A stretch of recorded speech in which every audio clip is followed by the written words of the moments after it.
Hello and welcome to the Everything F1 podcast. My name is Seán, and joining me today to preview I'm not going to do the full name of it yet, Imola Grand Prix is James. Evening, James.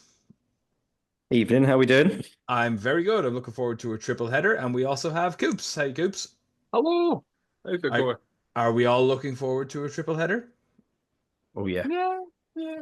Yeah, yeah. The last one was definitely. good if you're an Oscar Piastri fan.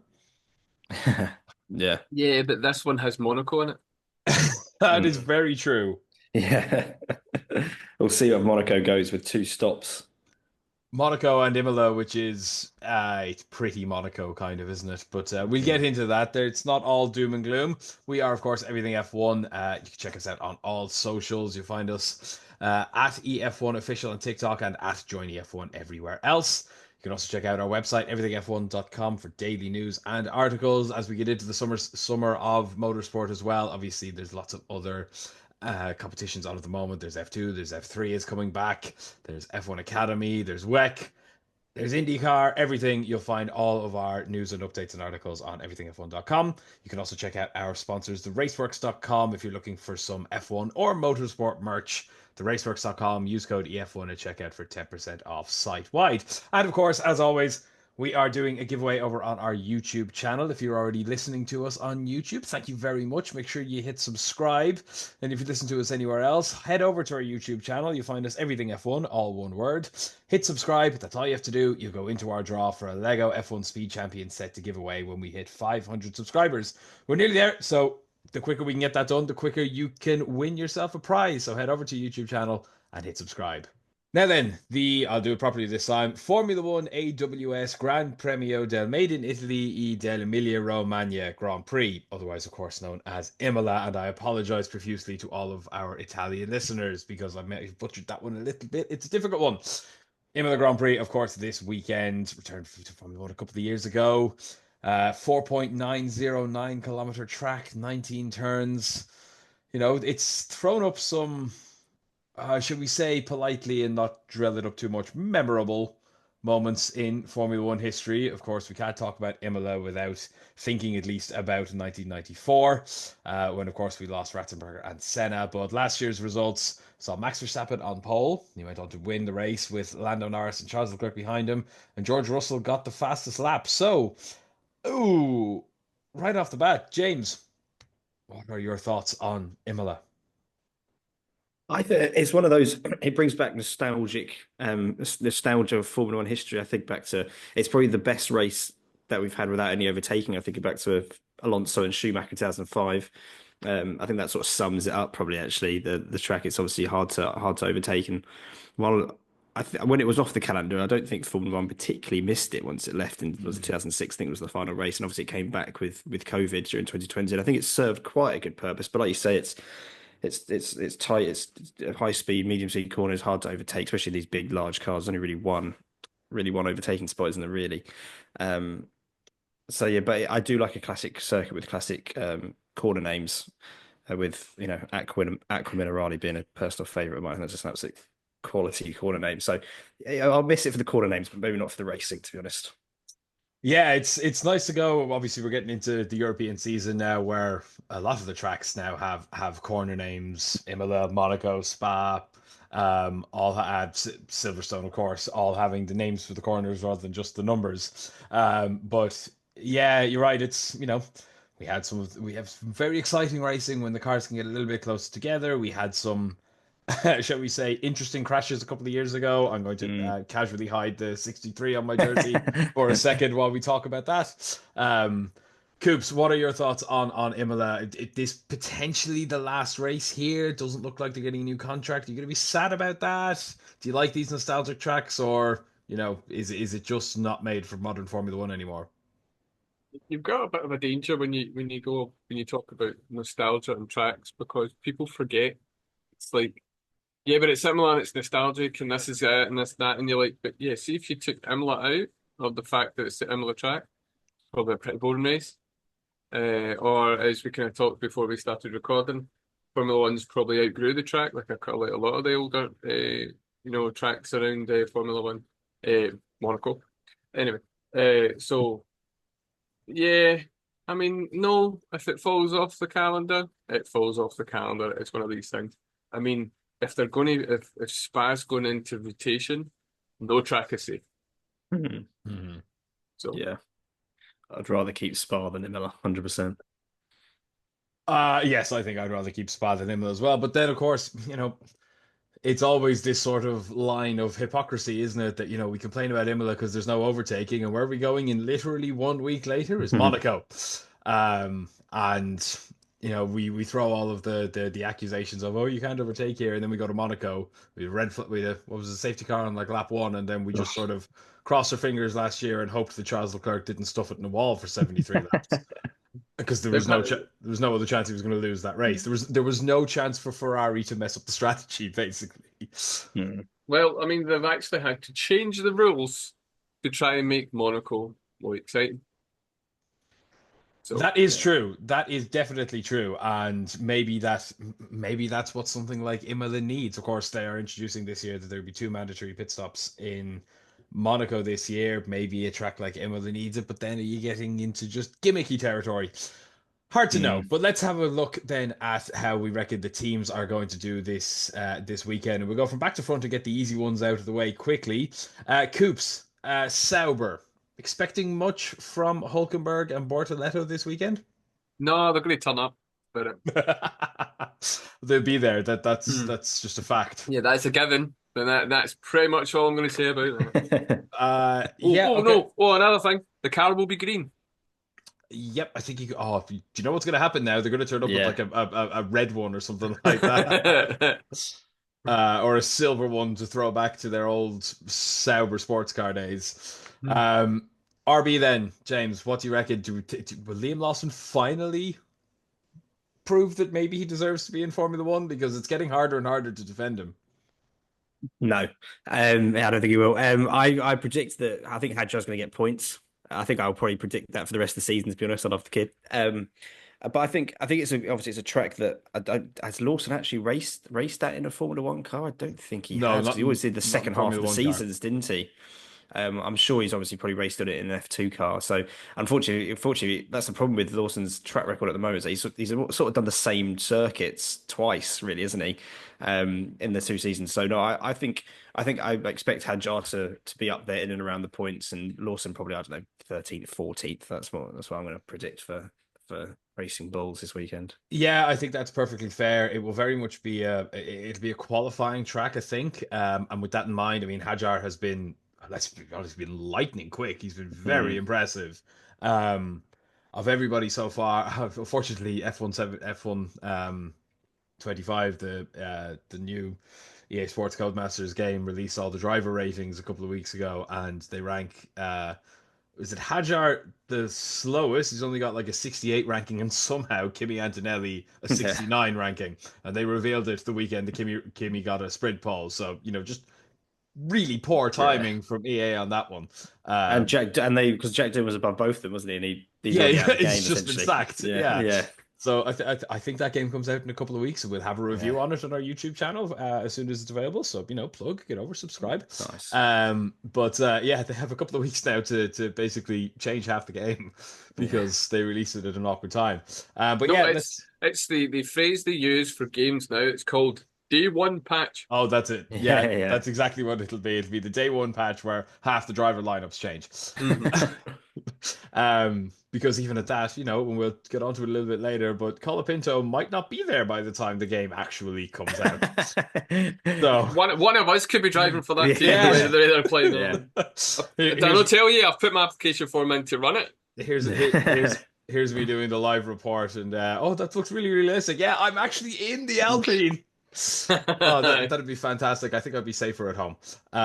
Moving on then to, like I said, we'll come back to Alpine a little bit later on because there's a little bit more to talk about with them over the past couple of weeks and for the next few weeks. Aston Martin then, Coops, what do we think for Aston? Again, qualifying sort of track. Lance Stroll, who's been surprisingly good when he's not been he's either been 20th or knocking on Q3. And Fernando Alonso has been doing the same, but in opposite form. He just can't seem to get in the points. I mean, can I say it's green and they'll turn up again? Uh, no, you've already used that one. You've It's used it's that a card. it's a Yeah. slightly darker green, and it'll turn Yeah. up again. You can have that one. You know what? Like we've all kind of accepted the fact that Lance is phoning it in. I don't think he cares. That car is not very good at all. Certainly not. If Fernando Alonso of all people can't get that thing into the points at some point, and I mean he done that with GP2 engine McLaren, Hmm. so he knows how to get things. I mean he dragged a McLaren car with two wheels flat and back to the pits and then got back Mm. out, and he can't do anything with that Aston Martin. So He's been a little bit unlucky he has been. I mean, between his own ballet practice last time out and just being punted by Liam Lawson. He could have got an actually pretty decent haul of points in Miami, but he could have, yes. And the unfortunate thing is, if anyone is trying to race Liam Lawson, you're getting punted somewhere because have you watched the meme video yet? oh yeah, that song's You're amazing. welcome. I think he's listening to that in his headphones just while he's driving. You just think his engineer just plays That's it all. over the That's headphones. pumping in, and that's just what's happening. Because the physical or representation of that song is the way he drives the car. So, and I mean, he's driving it straight out the garage door and the end of his F1 career because he should not be in Formula One. Yeah. But It has gotten hard to defend him. If you don't know what we're talking about, by the way, we mentioned this in Miami a couple of weeks ago. Just Google. I'm not telling you to do this, but if you'd like to understand the anecdote here, Google the I'm Liam Lawson song, and make your own mind up, have your own opinion about Liam Lawson. That's perfectly fine, but I dare you not to laugh at that one. It is funny. and I mean, the thing, what makes it even worse is that with all the driver changes that Red Bull have done over the years, Liam Lawson is the only one who's really proven them right, which is really bad. Which is annoying when we really want to hate on Red Bull, especially this season. Yep, and every time he goes on the track, you kind of go, yeah, okay, Horner, yeah, you kind of got that one right. Yeah, He should never have been in the car in the first place. so Never. they're still But wrong. they're still wrong. They're still on. They're still net incorrect. Yes. But yeah, uh who knows? Maybe Colapinto will take that seat in 5 races. Moving on then to Haas, currently sat 6th, 6 points clear of Aston Martin on 20 points, but a chunk behind Williams now. They're 17 points behind Williams, and where they are fighting and where Williams have been, we'll get onto that in a few minutes. That's not great for Haas. What do you reckon for them this weekend, James? I must admit, I quite like Haas. Obviously, it's tricky if you think the top 4 teams will take the top 8 places in the race. It sort of only leaves 2 points scoring positions up for grabs. I know Williams, obviously, both of them got in there last weekend in Miami. But I think Haas, I think Behrman's done a fantastic job in that Haas, and actually, I feel like he's probably outperformed Ocon in general this season. I know Ocon's obviously joining a new team and everything, but I like him. And I think they did well in China, which has got some similar sort of medium to high speed corners, which might suit the car. I can't remember what they did in Miami, but I think they'll be in and around it. They seem to be either one's doing really well, one's doing really badly, like per weekend. It seems to be quite a mixed bag for them. But I like them. I think they could do decently. Will they get to the points?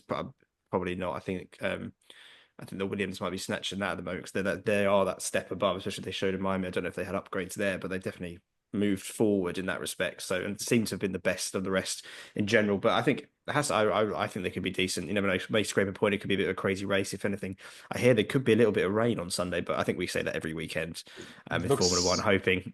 We do. I had the weather report there. It's saying rain on Friday, sunny on Saturday, and potentially cloudy rain on Sunday. That's how they get us. That's how they get us. Sunny at first, becoming partly cloudy from noon with threatening convective clouds. Which means that, Crofty is going to have a field day looking at radars of just a circle around the track that's crystal clear and then thunderstorms in the rest of Italy. Is basically what that means. It's interesting you say there about all these kind of done better. points scored would suggest he hasn't, because he only has 6 points to Ocon's 14th. But Oh, interesting. Ollie has 3 point scoring finishes to Ocon's two.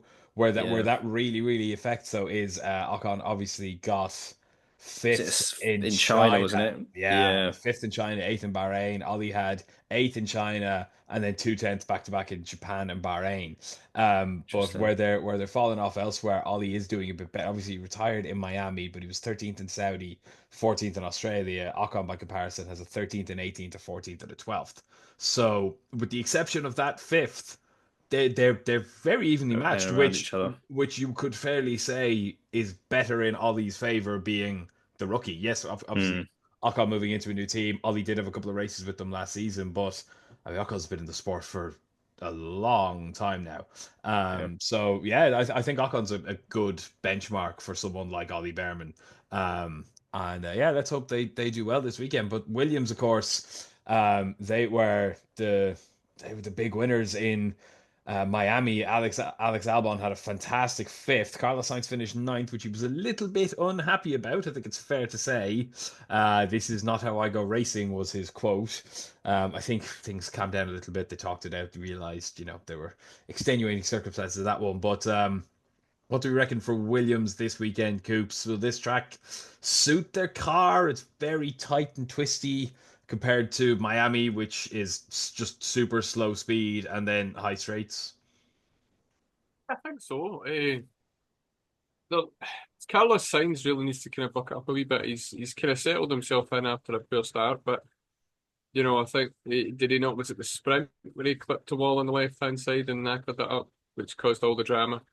So he's just not quite got the handle on it yet. But I've got a feeling they'll do okay. I think Albon's pretty secure, comfortable with the car, generally speaking.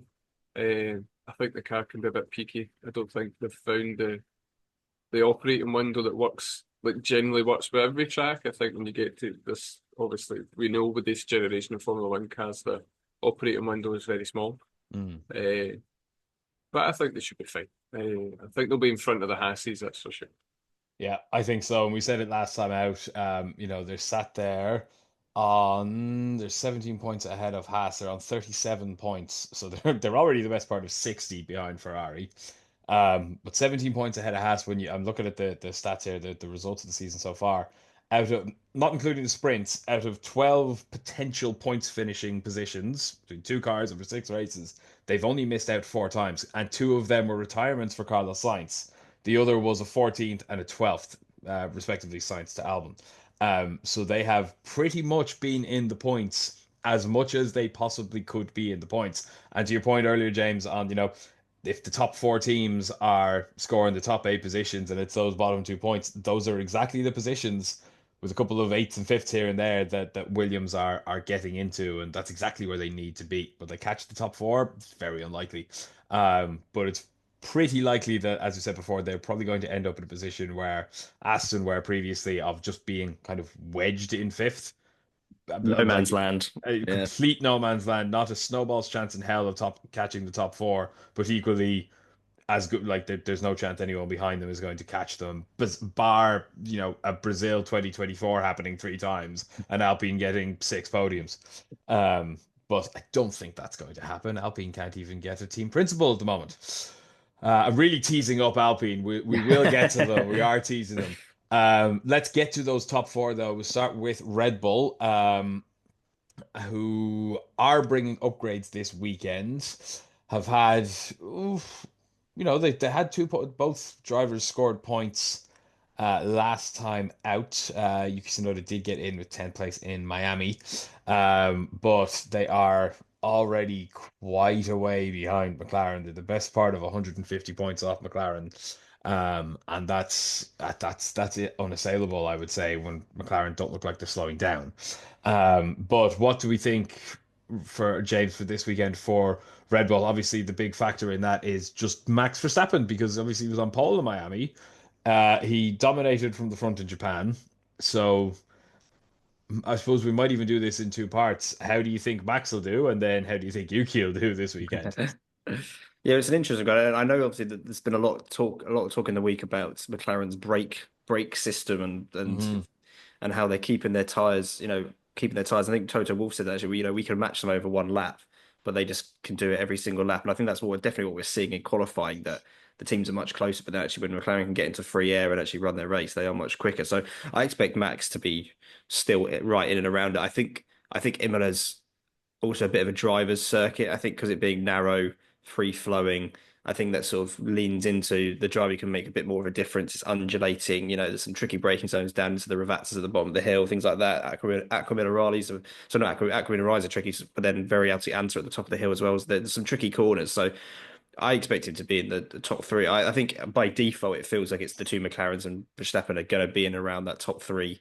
Maybe George sneak in every now and again. But I think that's just the way it's going at the moment. But I'm actually backing Yuki to have a better weekend. I'm expecting him to be in and around the big teams. I don't think he's maybe not necessarily qualifying fourth or fifth. I think he's going to be probably in around the Ferraris, in the back end of the top four. But I see him making small incremental steps. He's in and around it. I think maybe it's just because I quite like Yuki Tsunoda, but I hope he does sort of pierce into that top eight. I say, he's going to be in and around it, but who knows? But I hope he does. I think maybe if the Red Bull upgrades seem to work, I think they do need to start making a car that can work for the other driver a little bit more as well. But that's probably my wishful thinking. But I think it's going to be a good. It should be a decent weekend for Red Bull. But like you say, they don't have two drivers that can be right at the top at the moment, and that even though the Constructors' Championship shifted around so much last year, McLaren's lead is pretty big already. And like you say, even if the others start catching up, I don't see the McLaren's really dropping out of the top 5 or 6. Do you know what I mean? Over weekends, so they're going to be in around it. But I think Verstappen, I wouldn't be surprised if he takes pole. To be fair, because I think it feels like that sort of Verstappen circuit, and he's been in and around it the whole time. So yeah, I hope Tsunoda has a better weekend. I think he will do. Just make small steps to build back up and get to the front. I don't think he should be troubling the front row, but I think he'll be there or thereabouts. I think 6th, 7th, 8th. He did say in Japan, which is probably the last track we had that will be even sort of similar to Imola in terms of it fast and flowing as opposed to stop-start, low, tricky, fiddly kind of corners, that he was starting to understand the car. Obviously, they then just lumped on a load of downforce, which helped him, but not his lap times. Because fast and flowing though it might be, Monza does have two enormously long straights. Or sorry, Suzuka Imola has two enormously long straights, where Imola absolutely doesn't. So they could probably lump that amount. It's a high downforce track anyway. So to your point there, Yuki hopefully will do well this weekend, and the car might be set up a little bit more to suit him this weekend. Home favorites then, Ferrari, Coops. They do have upgrades this week. Oh, it's hard to know. Is that going to be enough? Again, you look at the standings, they are 104 points behind McLaren already, and we've only had 6 races. So they're bringing upgrades this weekend. It is their home race, well, the first of 2. But how do you think they're going to do? And at what point do Ferrari in particular, sitting in second place, say, nah, we're ready for 26 now. We'll leave off this year's car? It won't be too far away going by the performance they're having just now. And it's annoying because Ferrari are a team. Last year, you're like, yeah, they've made a step. Next year, they're going to be up there. It's going to be a fight. I think we all said it when we came to the end of the season. Like, really looking forward to being a Red Bull, Ferrari, McLaren, with Mercedes probably there or thereabouts. And Ferrari are just nowhere. They're just, really, really disappointing. And it's really hard to predict what will turn up.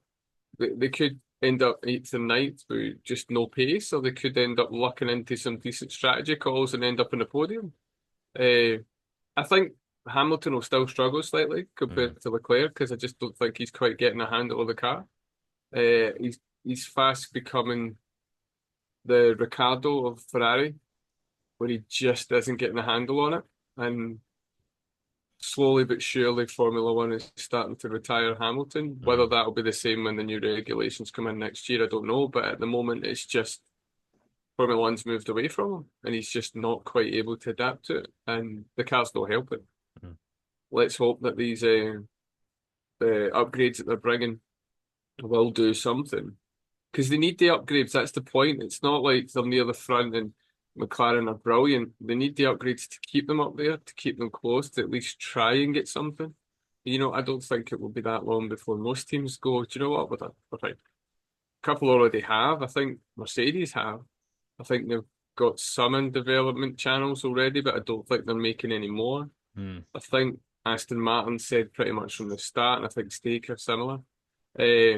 So yeah, they're just the team that I would hate to be a Ferrari fan because you're getting disappointed. And that's just how it's going to be until they get their finger out and figure it out. I kind of saw this coming as soon as they announced towards the back end of last season, start of this season, that this year's car would be, Fred Vasseur said it was like 90% different, something like that. And even as not necessarily a Ferrari fan, I was getting flashbacks to McLaren 2013, where they did the exact same thing. They were winning the race. They were the only team that was challenging for the championship other than Red Bull. They were winning races left, right, and center. The only thing that was letting them down is their Mercedes engine, ironically, kept going pop, which is why Lewis left. And they changed the entire concept of the car going into the final year of a rules regulation because they said, oh, we can't develop the other one anymore. Who cares? You can't develop the other one anymore. No one else is developing their car. You're winning races. Stay there. Why take such a gamble, waste such an enormous amount of resources, only to have to throw all of it out 3 months later to start focusing on next year anyway? I found that so strange, and I'm a little bit disappointed by Fred Vasseur for that one, actually, for allowing that to be the direction they took, because ultimately the buck stops with him on stuff like this. And I think someone like him should have known a bit better, going, okay, we might not win the championship next year. McLaren are too far ahead. Let them have it. McLaren probably are already shifting focus to next year. They are comfortably clear, and no one's going to develop to catch them up. It's a different scenario to last year. Obviously, last year, McLaren brought their upgrade in Miami, caught up, overtook, and won the championship because Red Bull were falling apart. They only had one driver. Ferrari had an absolutely rubbish summer. But Ferrari, after their crap summer, came back to only lose the championship by 15 points. They were one result going their way away from a championship, and they decided, yeah, no, we'll change the car. I find that so strange, and it's now the second time in my memory that we've seen something like that I could vividly remember, and I cannot comprehend what genius decided that was the right way to go for Ferrari this year. Moving on then to Mercedes, also have upgrades this weekend. They are the closest team to McLaren this year. They're currently second. Sorry, did I say Ferrari were 104? Ferrari are a lot further than that. Ferrari are on 94 points. McLaren are on 246. Mercedes are on 141 points. 104 behind McLaren. But they have upgrades coming this weekend. But I would be shocked, James, if this isn't the last round of upgrades they bring, because they're sick of this generation of cars. They're looking at next year going, yay, it's like 2014 again. And they are probably pretty willing to sacrifice this year. If they can get Kimi and George a win for PR's sake, they will. But I'd be shocked if this isn't their last round of upgrades. What do you make of Mercedes' chances this weekend? Yeah, well, I think it's definitely been the second most consistent car, across the board. I think obviously I find it's quite hard to rate the Red Bull because you never quite know how max focused it is. But I think it's going to be an interesting weekend because obviously Antonelli's coming into his first home race, which will be interesting. I'll be intrigued to see. Quickly to go back to Ferrari, the effect that Tifosi has on the two Ferraris. I know Charles been there before, but see if it boosts Lewis, and then obviously we'll see if it boosts Antonelli as well. It'll be an interesting. The Ferrari fans at Tifosi will be rooting for 3 drivers this weekend. So, and I expect Antonelli to be quick, and he's tested at Imola a lot with the Mercedes back in 2 or 3 year old Mercedes in his testing era a couple of years ago and last year. So he should know the circuit very well. So.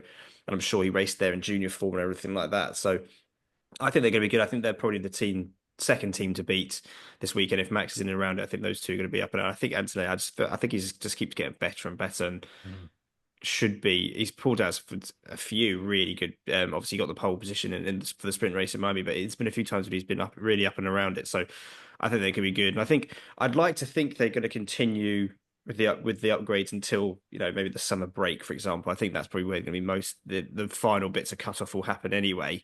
But I think they have a real opportunity to solidify second in the championship. I know they're probably I think it's Red Bull third. Is that the next team after Red them? Bull third, yeah. Yeah. And I know there's a little bit of a gap there, but I think they can see themselves, let's really take advantage of this and secure at least second in the championship, and see what happens. But like you said, they're probably rubbing their hands together for next year. If widely thought the Mercedes engine is going to be the best, and then they can go from there really. But I also think that George wants to, well, both drivers want to win as much as they can and potentially see an opportunity. But I think McLaren obviously just a little bit far ahead at the moment. But I'm really looking forward to seeing Antonelli at his home Grand Prix. He could be a bit outrageous in the race, putting off some crazy moves or going for things. It could be really entertaining, I think. Yeah, I hope so. As Martin Brundle always likes to say, the home crowd do give you an extra tenth and a half. And it's not so much your team's home crowd, it's your own home crowd. And this is he's the only Italian driver. He's the first Italian driver, as we said, in quite a while. Would have been Giovinazzi was the last Italian driver, yeah. and he wasn't exactly challenging for podiums and wins. No. So I think the last Italian driver to give Italians anything to really scream about was probably Fisichella, wasn't it? Fisichella, Yeah, he's the last Italian to win any race was Malaysia 2006 was Fisichella, and the last Italian to win in Italy was, I believe, Riccardo Patrese in 1990. So that was a Monza, not Imola, but still in Italy. So they've been a bit starved for a top quality front running driver for a while. So yeah, let's hope Kimi could do well this weekend. Finally, then Coops McLaren. Well, second to finally, because we still haven't done Alpine yet. McLaren, obviously the big news that came out between Miami and now was their brake system. Can you educate us a little bit more on exactly what they found? They found to be completely legal, which obviously Christian Horner disagrees with, because of course he does. But furnish us a little bit more information on what McLaren are doing with their brakes, if you could, please. Well, from what I gather, and I'll need to look at it in a wee bit more detail, but from what my understanding is, they've managed to figure out a way that use the brake system to keep the tyres cooler. Because as we all know, with the Pirelli tyres, the minute you overheat them, you're in trouble. Haas had that problem for a number of years. They had a great car over one lap. They were up in fifth, sixth qualifying, but the minute they hit the race, they ended up 15th because they couldn't keep their tyres in the window. I haven't had a chance to delve completely into what it is they've done, but obviously, I mean, Christian Horner's going to come out and say we don't like it, even though it's legal. Every team principal would say something. I mean, I know it's Christian Horner, he likes to play villain, but most of them would. It's just that he knows what role he plays. I mean, if you put it in WWE terms, he's the heel of Formula One. He's the guy that smashes the favourite over the back of the head with a chair and laughs at it and stuff. So he knows that role. He is that guy. So, it's just another thing that it just shows that McLaren are just ahead of the curve. And that's just the thing about Formula One. And we've watched Formula One now for a number of years that, there's always one team that just gets it right. And McLaren eventually have got it right. So they seem to be the innovative team at the moment, don't they? With obviously, I saw a cool video during the week, and it was about they've got like adjustable temperature materials. I might be getting the technical term wrong there, but it's basically materials within the brake ducts that helps insulate the tires from the extreme heat of the brakes, which is pretty cool idea to have. And I know obviously they had the mini DRS last season of the flexi wing that was outlawed. So they're definitely on top of the curve in that respect at the moment. That they are the team created these innovative solutions and being legal at the same time. So I think that shows us why they've had such a tremendous rise in the last year and a half and why they are where they are, because they keep putting out these. If that is the case, of these cool solutions to a problem that other teams just can't see. And the important point to that one is as well is like technology in the brakes that'll carry over. That's something that will work next year. Obviously, it allows every other team to copy it, which is fine. But they won't really be able to do it until next year because none of them will have the resources to completely redevelop their braking system this season. They might not even have the resources to do it for next year because we're quite late into the season by the time it's been discovered. But that presumably, for the most part, will carry over to next year. Yeah. So already you look at Mercedes engine, arguably the best driver lineup in the sport. Leave your comments if you disagree with me. I'm sure almost everybody does. But the results don't lie this season, do they? The best technical team in terms of what they're, as you said, they're the most creative, and they've stolen a march with the best brakes and the best tire management, which again will carry over. So, yeah, McLaren already look pretty good for next year. Obviously, we're only 6 races into this year, but it's interesting. Coops, obviously, the drivers for McLaren on just ridiculous form at the moment. Piastri's, again, not counting sprints, ninth, first, third, first. He's got three in a row now. Lando Norris, by comparison, first, second, third, fourth, second. So not out of the running by any means. Still within touching distance, but 16 points off Oscar now.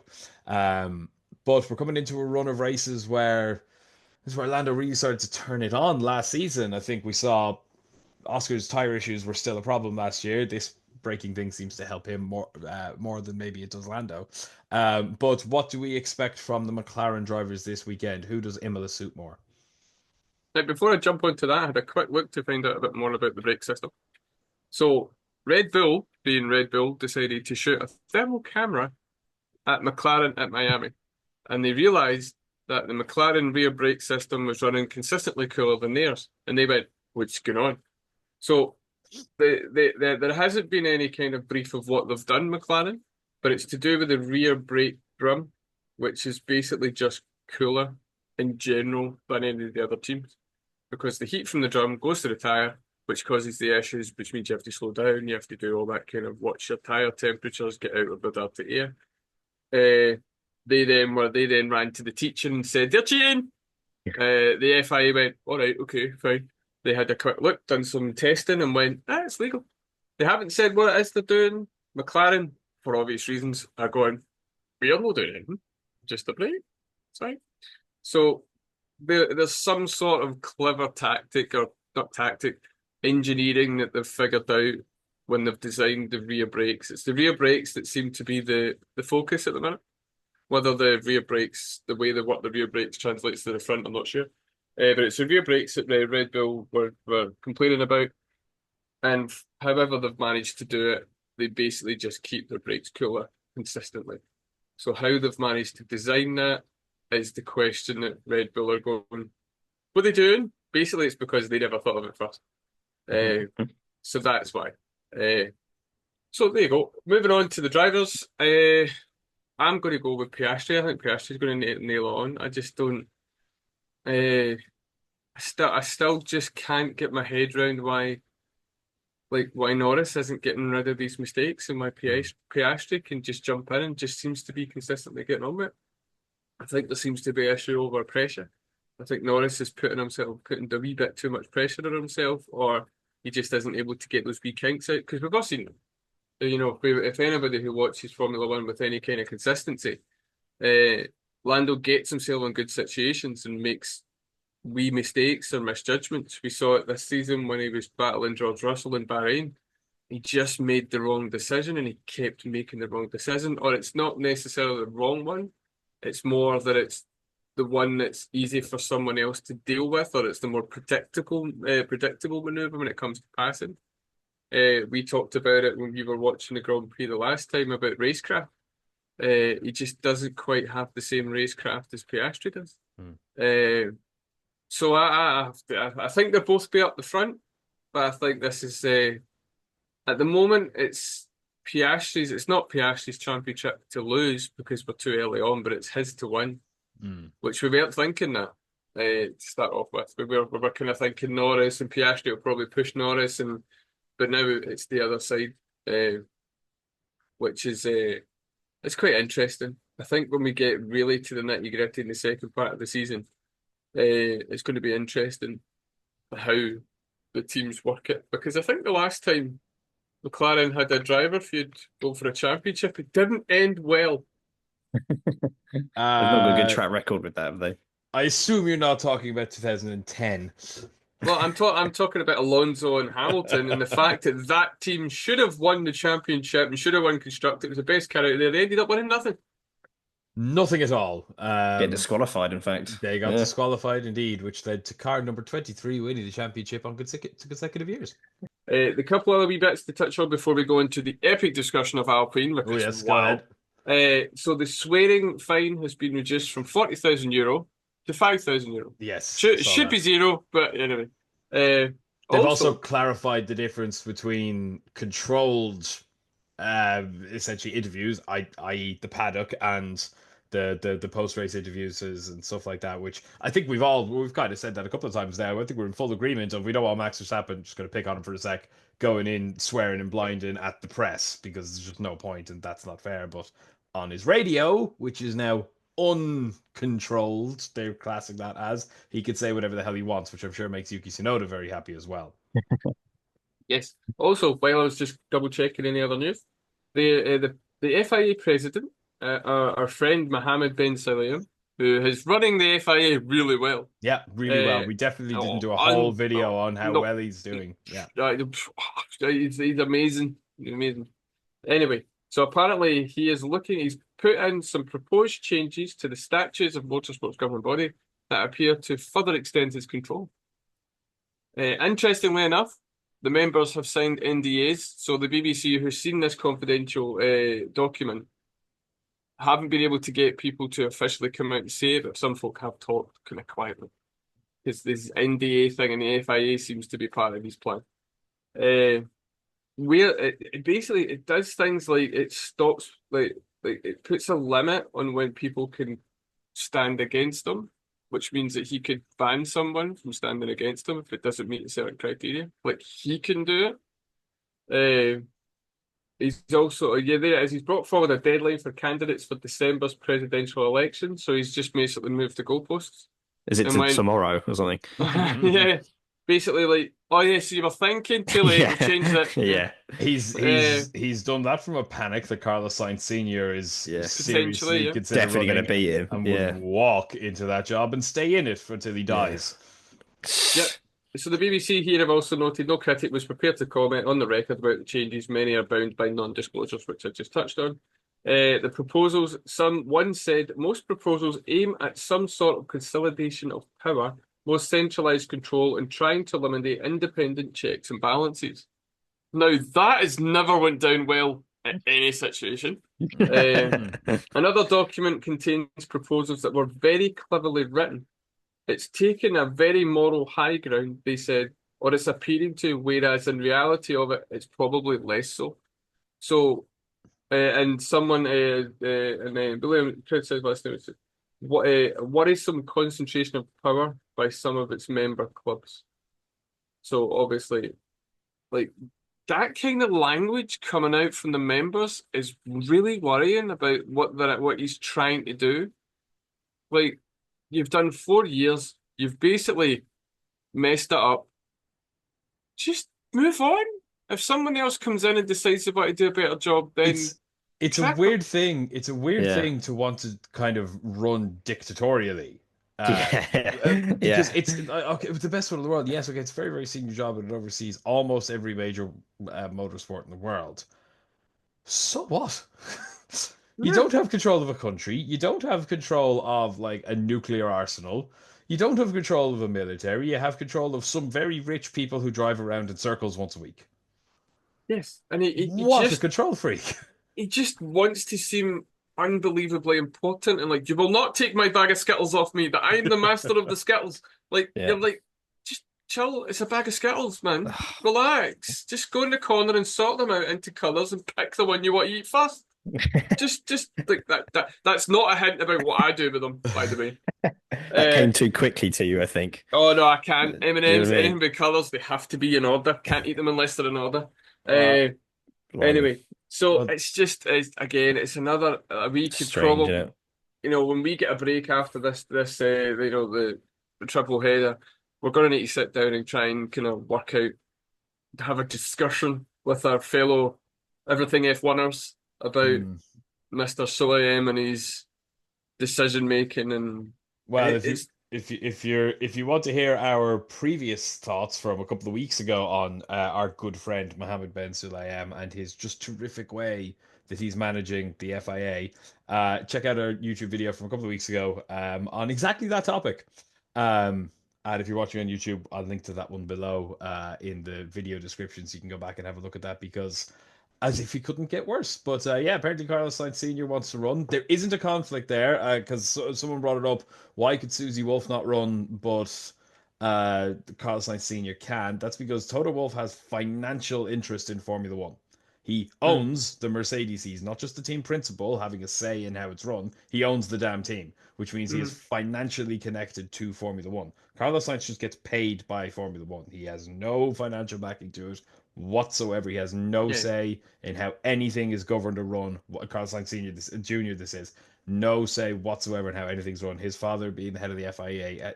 Okay, yes, they're related, but there is no. It's not the same. It's a sporting context versus financial. Exactly, it is. It's a, and also obviously because they're married, Susie Wolff has that exact same connected financial investment in Formula One that Toto does because they're married. Carlos Sainz Jr. has no right to Carlos Sainz Sr.'s money unless he specifically says so. So it's a completely different story. But I'd love to see Carlos Sr. in that role. I think that would be the best thing for the FIA. I think it would be good, and I think for anyone, I know we're making a lot of jokes and being a bit kind of snide with our comments about Ben Sulayem, but initially it was kind of laughable, the things he talked about, like jewellery and underwear. You were just a bit kind of, oh mate, know your role, come on, chill.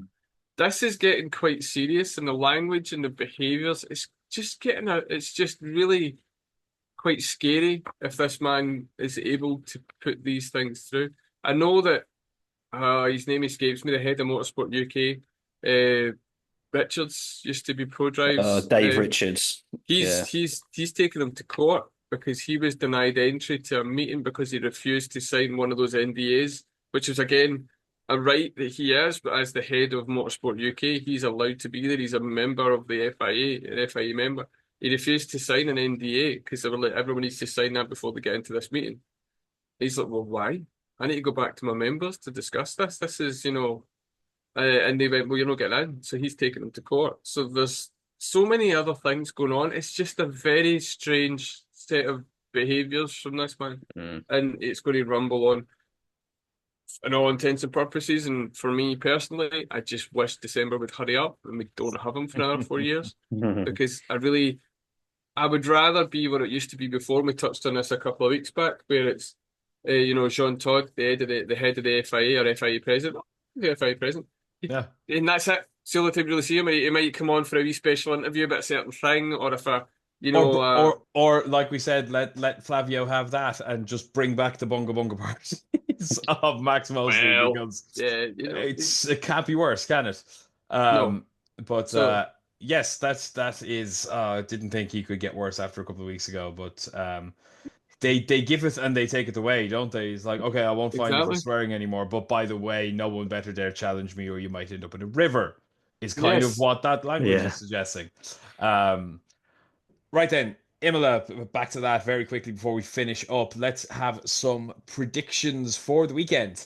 So, gentlemen, could I please get your poll, your top three, and a surprise? James, I'll start with you. Oh, I think it could be relatively boring here. I think we're going to see the four-man continue that form. I think Piastri's going to take pole. I think he's going to run away with the race as well. But I think we're going to see another McLaren 1-2, with Piastri and Norris taking the top two. But I'm going to go for Antonelli on the third step of the podium, which is also my surprise as well, actually, because I think he could. I have a feeling it could be a good one. Maybe a bit of contact at the first corner. Max Verstappen spins out and leaves the rest of them to fight for third. So I'm going to take Antonelli in my third place. Okay. Coops, your poll, top three, and surprise. So I'm going to say Max will get pole, and that's my surprise. Well, no, it's not, because Max. But I'm going to say that Piastri will win the race. And it'll be Piastri,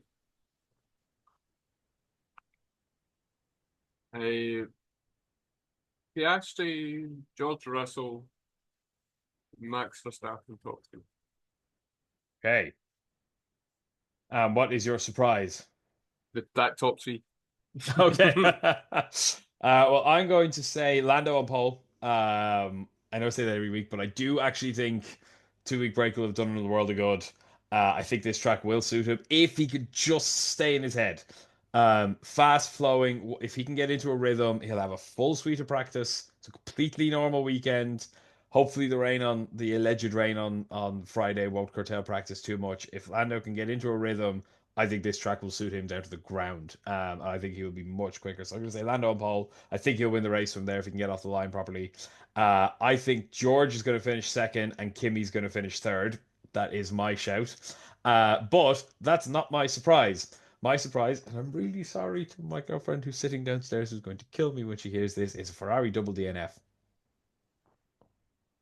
Yeah. That's a big, yeah. It's a big one, but if Yeah. there was ever a place to do it again, it's Lewis Hamilton's first time in front of the Tifosi. Because I don't want it to happen in Monza, because I'd be there and I want to be part of That's the fair madness enough. when they win that race, which they probably will. But this one, I don't think that track is going to suit them at all. Two, I don't think their upgrades, just the way they're going this year, they just, whatever they did to their car, they just don't seem to understand it. Um, Lewis cannot get to grips with this car. George Russell and now Kimi Antonelli have proved that the Mercedes was not the problem. They had the porpoising, they dialed out the porpoising. George Russell won races. Lewis won in Silverstone, but George Russell won races. It was way quicker than Lewis last year, and is proving it this year. He stepped up and he is Mr. Consistent by every single metric. He's been brilliant this year. Kimi's now coming on form. The Mercedes was not the problem. I've said it multiple times. I'm surprised more people don't say this. Is that Lewis can't do these cars. It's as simple as that. I said it last year, said at the start of last year when it was announced he's moving to Ferrari. Moving to Ferrari is not going to magically make him the quickest driver in Formula One again. He's the best statistically. He was the quickest driver for a long, long time. He's not even close to that level anymore. I'm sorry. Max, Lando, Oscar, George, Charles are all leaps and bounds ahead of this version of Lewis Hamilton. All that to say, I think a Ferrari double DNF. I won't go as far as to say I think they'll hit each other, but they were not the best of friends in Miami, were they? So there's a little bit of niggle intention coming in there, I think, and yeah, I can see that happening this weekend, and that'll just put pay to that. It might be the best thing that ever happens to them because if that happens, they give up on this season completely and they actually do next year properly. Because But it they was won't because it's Ferrari. no, of course they will. I'm saying they can. I'm not saying they will. There's a big difference. Yeah, so that is our predictions. You note them down, Coops. We'll revisit them next week. We do. I do have them, and just to we'll go back over and make sure I've got them right. So Sean is going for a Norris pole, Norris win Yep. with Russell and Antonelli. That's Yep. his top three, and Ferrari double DNA.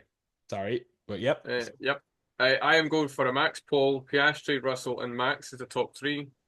And James is going for Piastri pole, Piastri win, Norris second, Antonelli third.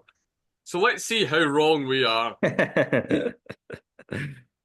Yes, let's see how wrong we are. We'll, of course, revisit that. Wherever you are listening, comment below and let us know whether you're on, if you're looking at this on YouTube in particular, or if you're on any of our socials and see these clips, let us know who do you think is going to be the top three and on poll.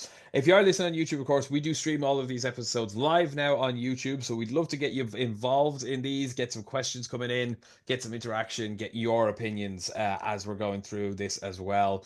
Head over to our YouTube channel, Everything F1. Just hit subscribe.